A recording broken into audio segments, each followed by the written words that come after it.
تو رمضان المبارک سے قبل حضور نے یہ خطبہ ارشاد کیا جو مختلف کتب احادیث میں موجود ہے۔ یا ایھا الناس، اے لوگو، قد اضلکم شہر عظیم، اللہ نے تمہارے اوپر ایک بہت پاکیزہ، پر نور، عالی مرتبت مہینہ سایہ فگن کر دیا ہے۔ شہر فیہ لیلۃ خیر من الف شہر، اس مہینے میں ایک ایسی رات ہے جو 1000 مہینے سے بہتر ہے۔ جعل اللہ صیامہ فریدہ و قیام لیلۃ تطوع، اس مہینے کے دن کے روزے فرض قرار دیے گئے اور راتوں کا قیام نفل بنایا گیا۔ تراویح کی صورت کے اندر راتوں کے قیام کا ماحول پیدا ہوتا ہے، صلاۃ اللیل پڑھی جاتی ہے، نوافل پڑھے جاتے ہیں کثرت کے ساتھ۔ یہ اس مہینے کی شانیں ہیں، یہ اس مہینے کی رونقیں ہیں۔ اس مہینے میں اللہ تعالیٰ نے خاص کرم نوازیاں عطا کی ہیں اہل ایمان کو۔ ومن تقرب فیہ بخصلۃ من الخیر کان کمن ادی فریضۃ فیما سواہ، ایک نفل کا ثواب ایک فرض کے برابر اس مہینے میں کر دیا جاتا ہے۔ ومن ادی فریضۃ کان کمن ادی 70 فریضۃ فیما سواہ، اور اگر کوئی ایک فرض ادا کرتا ہے تو اس کو 70 فرائض کا ثواب ملتا ہے۔ اس قدر نیکیوں کا اجر بڑھا دیا جاتا ہے، ان کی قیمت بڑھا دی جاتی ہے اس مہینے میں۔ اور پھر ارشاد فرمایا وَهُوَ شَهْرُ الصَّبْرِ، یہ صبر کا مہینہ ہے۔ ہونے کے باوجود بھی انسان تناول نہیں کرتا، ٹھنڈا میٹھا مشروب میسر ہے اور زبان کانٹا بن گئی، حلق خشک ہو گیا، لیکن اس کے باوجود بھی ایک گھونٹ حلق سے نیچے اتارنے کا روادار نہیں ہوتا۔ وضو کرتے بھی احتیاط کرتا ہے کوئی قطرہ آب حلق سے نیچے نہ ٹپک جائے، تو یہ صبر سکھاتا ہے۔ جب ہو بھی تو انسان اس سے گریز کرے، تو جب ہوگا نہیں تو پھر انسان صبر کا عادی بن جاتا ہے، تو یہ صبر کی عادت ڈالتا ہے۔ یہ شہر الصبر ہے۔ پھر فرمایا والصبر ثوابہ الجنہ، اور سنو صبر کا ثواب جنت ہے۔ جو شخص صابر ہوتا ہے اس کا صلہ جنت کی صورت میں عطا کیا جائے گا۔ وشہر المواسات، اور یہ ہمدردی کا مہینہ ہے، باہمی پیار کا مہینہ ہے، الفتیں بانٹنے کا مہینہ ہے، نرم دلی کا مہینہ ہے، ایک دوسرے کے احساس کا مہینہ ہے۔ جب کوئی شخص بھوک اور پیاس کاٹتا ہے تو اس کو پھر محسوس ہوتا ہے، بالخصوص امراء، کہ بھوک کیا بلا ہوتی ہے، اور جو نان شبینہ کو ترستے ہیں اور جنہیں کھانا میسر نہیں آتا ان کی زندگیاں کتنی تلخ ہوتی ہیں۔ تو بھوک اور پیاس احساس پیدا کرتی ہے ان لوگوں کا کہ جو اللہ کی دی ہوئی نعمتوں سے محروم ہیں۔ تو اس لیے یہ ایک قسم کا رحم دلی کا مہینہ ہے، پیار بانٹنے کا مہینہ ہے، یہ الفتیں تقسیم کرنے کا مہینہ ہے۔ وَشَهْرٌ يُزَادُ فِيهِ رِزْقُ الْمُؤْمِنِ، اور یہ ایسا مبارک مہینہ ہے جس میں مومن کا رزق بڑھا دیا جاتا ہے۔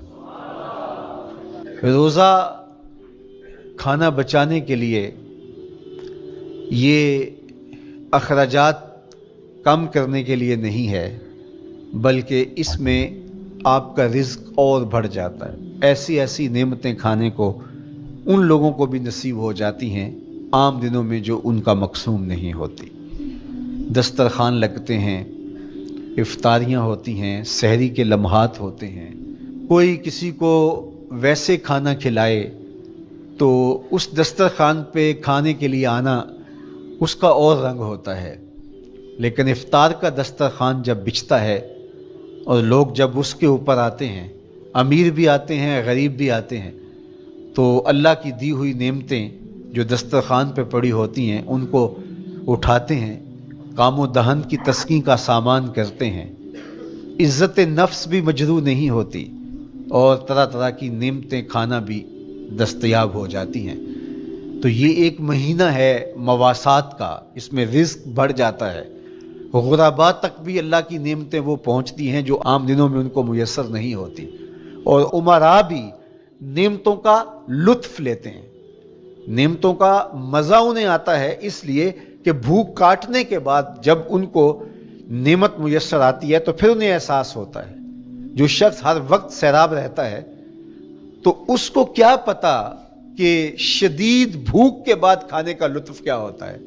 سخت پیاس کے بعد میٹھا اور ٹھنڈا مشروب جب رگوں کو تر کرتے ہوئے معدے تک پہنچتا ہے تو اس کی تراوت، اس کی ٹھنڈک، اس کی لذت، اس کا کیف و سرور، اس کی عذوبت کس طرح راحت بخشتی ہے. اسی لیے میرے اور آپ کے آقا و مولا نے ایک دوسرے مقام پہ ارشاد فرمایا للصائم فرحتان فرحۃ عند فطرہ و فرحۃ عند لقاء ربہ. روزے دار کے لیے دو خوشیاں ہیں. ایک خوشی اسے تب ملتی ہے جب وہ روزہ افطار کرتا ہے، وہ لمحے مسرتوں کے ہوتے ہیں. ایک روحانی احساس ہوتا ہے اتنا لمبا دن، اتنا سخت دن، گرمی کی شدت، مالک تیرا شکر ہے لمحہ اختتام پہنچا اور یہ اتنا لمبا دن تیرے حکم کی تعمیل کرتے ہوئے بسر ہو گیا. ایک تو روزہ کھولتے ہوئے وہ ایک سرشاری ہوتی ہے، وہ ایک لذت ہوتی ہے، روحانی تسکین ہوتی ہے. آج کل وہ افطار کے دسترخوان لگتے ہیں تو جس طرح ہمارے سارے معاملات جو ہیں وہ ملوث ہو گئے ہیں ریا سے، تصنع سے، اس طرح افطار بھی ایک فیشن کے طور پہ فروغ پا رہی ہے. تو اس میں امراء کو اور شخصیات کو بلایا جاتا ہے اور ایسے لوگ کثرت کے ساتھ ہوتے ہیں جن کا روزہ بھی نہیں ہوتا. تو پھر ظاہر ہے رسماً تو اتنی دیر تک وہ کچھ نہیں اٹھا سکتے جب تک اذان کی آواز نہیں آتی، افطار کے لمحے نہیں آتے. تو اس وقت جو روزہ دار ہوتا ہے جب وہ مشروب لے رہا ہوتا ہے، جب وہ کوئی لقمہ اتار رہا ہوتا ہے تو اس کی جو فرحت ہوتی ہے، اور جس نے روزہ نہیں رکھا اور وہ بھی افطار کے دسترخوان پہ بیٹھا ہے تو کیا اس کو کوئی روحانی حظ، کوئی سرور، افطار کے لمحوں کا کوئی لطف مل سکتا ہے؟ وہ بیچارہ کتنا بے چین ہوتا ہوگا کہ یہ شخص ہے کمزور ہے، سارا دن مزدوری کر کے آیا ہے اور اس کا بھی تو سارا دن گزر گیا بھوک اور پیاس سے، اور میں صحت مند ہوں اور سارا دن ٹھنڈے ماحول میں رہا ہوں اور مجھے توفیق نہیں ملی. تو وہ گھونٹ کتنے مشکل اس کے لیے ہوتے ہوں گے.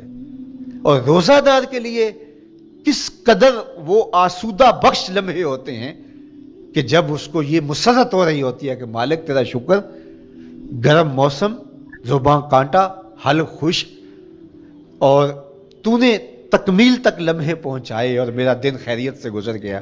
تو وہ اس کے لیے ایک خوشی کا لمحہ، روحانی مسرت کی کیفیت. اور دوسری کہ جب وہ ٹھنڈا اور میٹھا مشروب سارے دن کی سوکھی ہوئی زبان اور خشک حلق اور انسان کی جو ہے وہ رگیں بھی، انتڑیاں بھی خشک ہو چکی ہوتی ہیں، تو ٹھنڈا اور میٹھا مشروب جب انسان کے معدے کی طرف بڑھ رہا ہوتا ہے، زبان بولے نہ بولے ایک ایک رواں اللہ کی حمد بول رہا ہوتا ہے اور تشکر انسان کے رگو ریشہ سے ادا ہو رہا ہوتا ہے، اور اس کی کیفیت، اس کی سرشاریاں، اس کی لذتیں وہ دیکھنے کی ہوتی ہیں. تو کہا للصائم فرحتان، روزے دار کو تو ایک فرحت اس وقت ملتی ہے اندہ فطر ہی جب وہ روزہ کھولتا ہے، روحانی فرحت بھی، جسمانی فرحت بھی. وفرحۃ عند لقاء رب، اور دوسری فرحت اور دوسری خوشی اسے تب ملے گی جب اس روزے کے صلے میں اللہ تعالیٰ اپنے رخ انور سے پردہ اٹھا دے گا اور روزہ دار کو اپنے دیدار کی دولت عطا کرے گا. تو وہ پھر منظر دیکھنے والا ہوگا، روزہ دار کی آنکھیں ٹھنڈی ہو جائیں گی. اصل افطار تو وہ ہوگی نا، اللہ اکبر، اصل تو شربت دیدار ملے گا جو روح کی پیاس بجھا دے گا، جو من کی بھوک مٹا دے گا. تو کہا للصائم فرحتان فرحۃ عند فطرہ و فرحۃ عند لقاء ربہ، روزہ دار کے لیے دو خوشیاں ہیں. ایک خوشی وہ ہے جب اس کے جسم کی پیاس بجھتی ہے، اور ایک خوشی تب ملے گی جب روح کی بھوک مٹے گی، جب من کی پیاس بجھے گی، اور پھر وہ سرشاریوں کے عالم میں دیکھتا ہی چلا جائے گا اور وہ سیراب ہی نہیں ہو پائے گا کہ میں ان دو آنکھوں سے دیکھ رہا ہوں، کاش کہ لوں لوں دے مڈ لک لک چشمہ، ایک کھولا تے ایک کجا ہوں. وہ اس آرزو میں ہوگا کہ میرا رواں رواں آنکھ بن جائے اور میں اس دیدار سے فیضیاب ہوتا چلا جاؤں. تو وہ کیا لمحے ہوں گے، وہ کیا گھڑیاں ہوں گی، وہ کیا ساعتیں ہوں گی، کوئی لفظ نہیں ہے جن لفظوں میں ان حقیقتوں کو بیان کیا جا سکے، اس لیے کہ وہ منظر ہی وراء الورا ہوگا